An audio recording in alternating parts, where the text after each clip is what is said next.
Hi, my name is Linsdau. I'm a polar explorer and motivational speaker. Today we're going to enjoy part 5 of a Pearl Harbor survivor's story.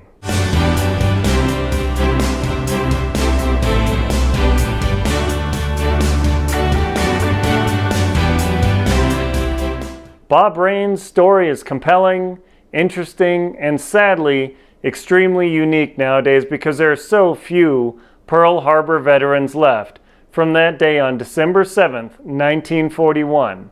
Watch as he shares the final part of his story on the experience of that day that'll live in infamy. Well, probably if I had stayed in school and graduated and learned something. See, I wouldn't have been in this. And of course, a lot of the people felt that way too. We joined this, had this program afterwards at Pearl Harbor Survivors Association. I mean, right away when people found out that you were a survivor, they wanted to know what happened out there. But the thing is, if you don't see it, we could never believe what way it was, unless you can talk to somebody about it, I guess. But I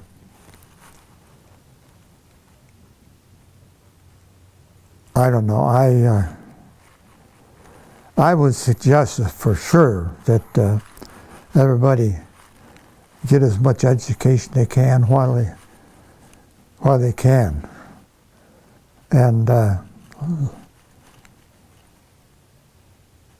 find some job that they would be interested in so they could start their education towards that position early. There's an awful lot of people that are just like me that I live off Uncle Sam. It's been good to me. It was mean to me, but it was good to me.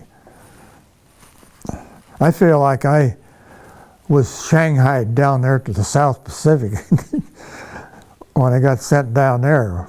I wanted to get back in on the fleet where I was supposed to be.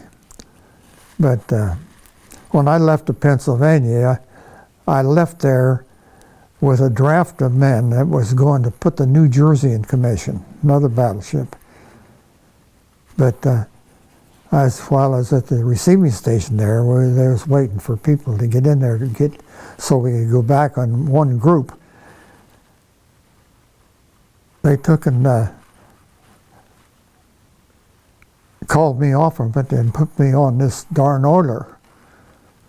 Well, the thing is, the kid that I was replacing, he went up to the hospital there at San Diego and turned himself in. He said, come claim some physical disability or something. And right away they wanted a second-class settlement to take his place. And they looked on their records and they had me sitting over there waiting for the New Jersey, and bang, they grabbed me, and I figured I was shanghaied.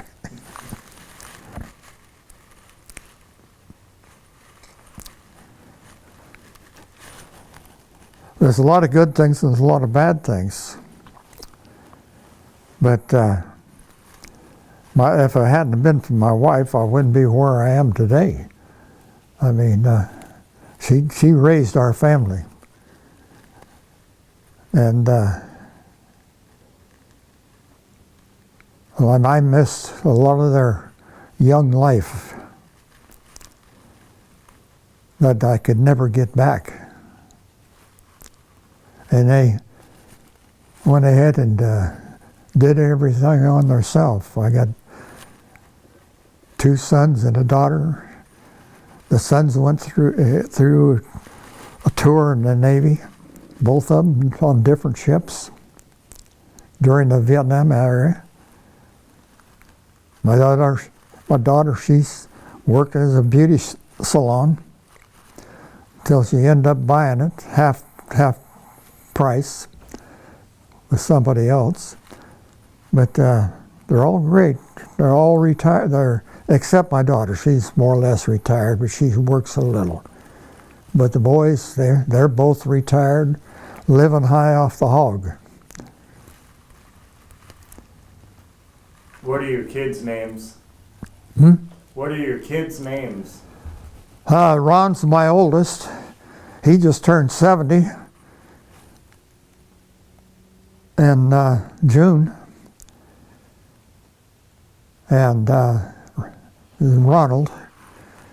And I had Steve down in, he's now retired in Bend, Oregon. And of course, Mary, she's over in the Seattle area.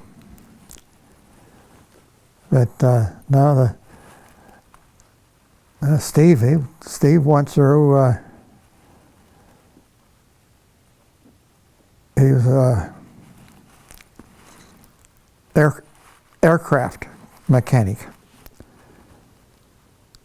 And ended up going to, after he got out of the Navy, he went to 4 years college, came out, and people were fighting for him, for his position, what he knew, and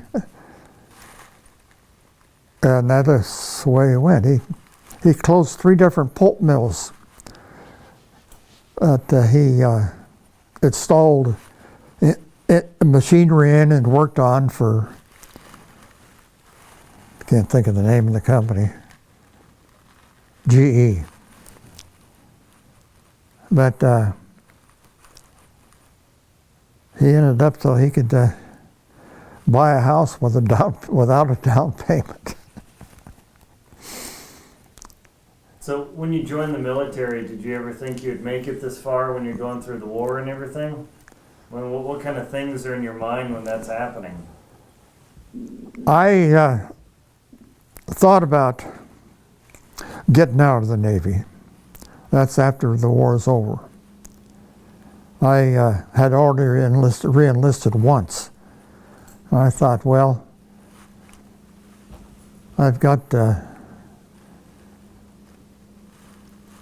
quite a bit of time already, but yet I had a wife with 3 kids.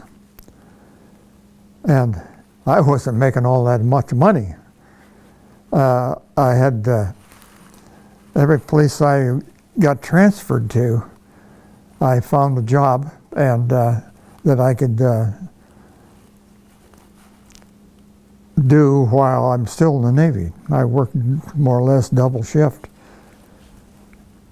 And I worked, had to work. And then I got to thinking, if I take and retire now, I've got to have a job the next day. And so I put in an application for King County Sheriff's Department. And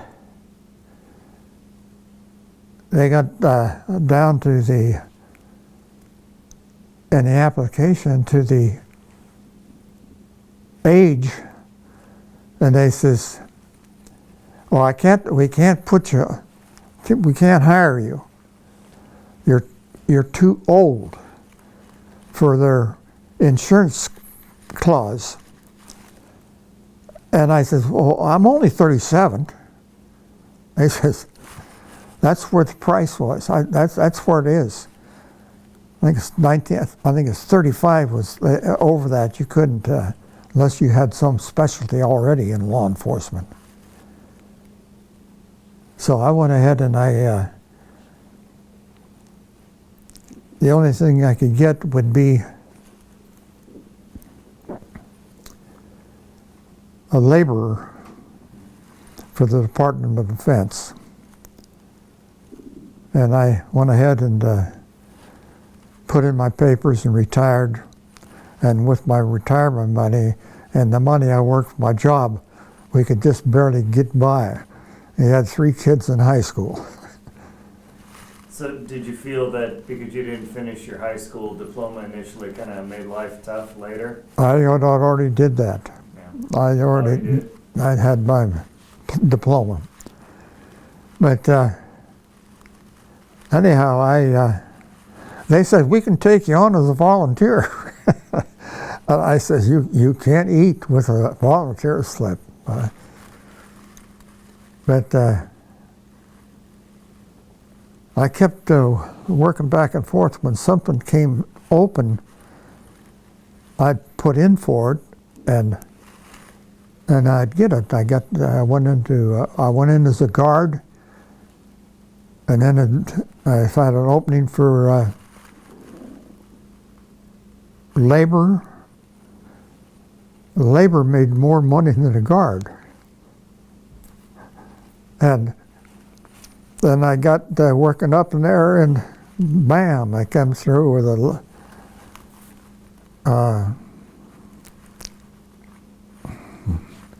I got fired. That ain't the way it sounds, but reduction in force, that's what they called it. The Navy called it, or the Department of Defense called it. And so I had to switch over to something else.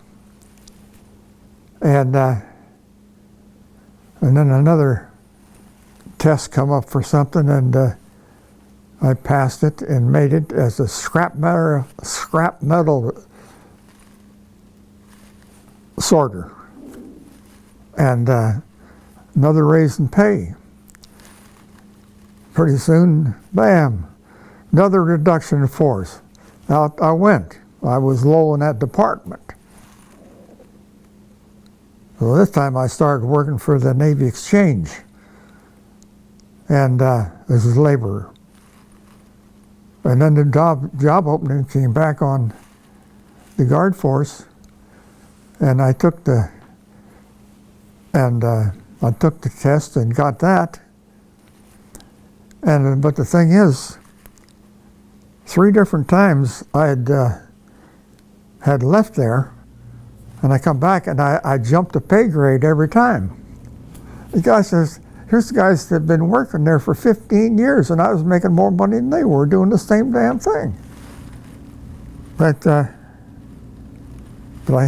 kept doing that, and then they took our 2 senators, can't think of their names,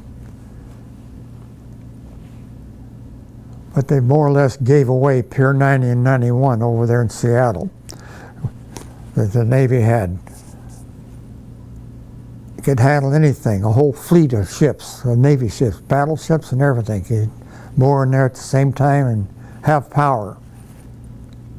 And they took and gave it away to the Japanese so they could use it for their automobile shipping. But anyhow, they closed down those 2 piers, and we moved to the Naval Air Station at Sandpoint and took over security from the Navy. And I stayed with that, and I made it up, and finally the chief died, and I took the exam, and I got for that the chief of police over there at Sandpoint, chief of security they called it. And but anyhow, I stayed there until I retired from it and moved over here. My wife and I started building this. We designed it. That's my fault. I should have got it. I never did anything about it. I just, we went to Alaska and we went to Canada and all over looking at log houses and everything. And so we took a combination of them, all of them, and drew up our own plans. Should have had 4 feet more that way to the east.